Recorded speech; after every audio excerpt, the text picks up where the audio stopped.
J'ai arrêté d'acheter du pain après avoir trouvé cette recette incroyable. Pour cette recette, on va avoir besoin de une demi-potiron. Je vais retirer les graines, puis l'éplucher et la couper en cubes.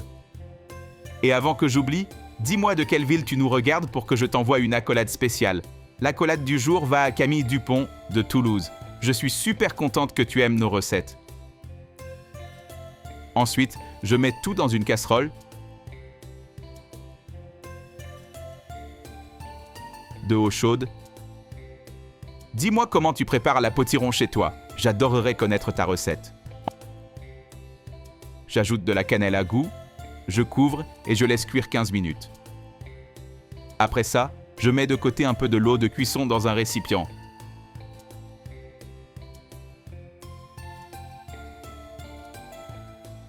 On sort la potiron et on la met au blender.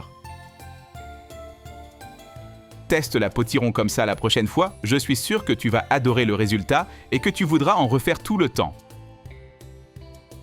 Ensuite, j'ajoute 2 œufs, une demi-tasse d'avoine, une demi-tasse de lait,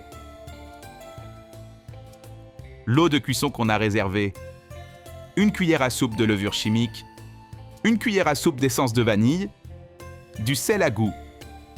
Je couvre et je mixe bien jusqu'à obtenir une texture homogène.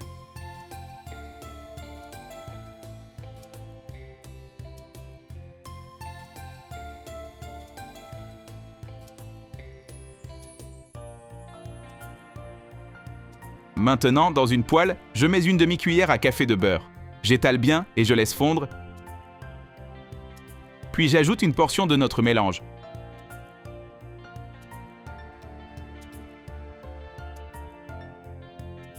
Je couvre et je laisse cuire. À ce moment-là, on peut retourner et cuire de l'autre côté.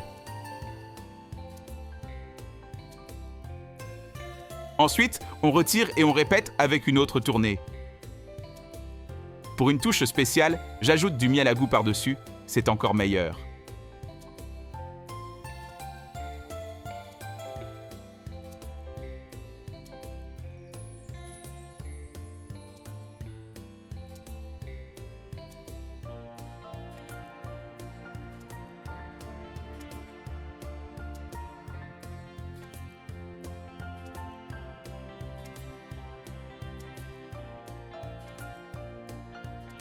La quantité qu'on a préparée fait plusieurs portions, de quoi régaler toute la famille.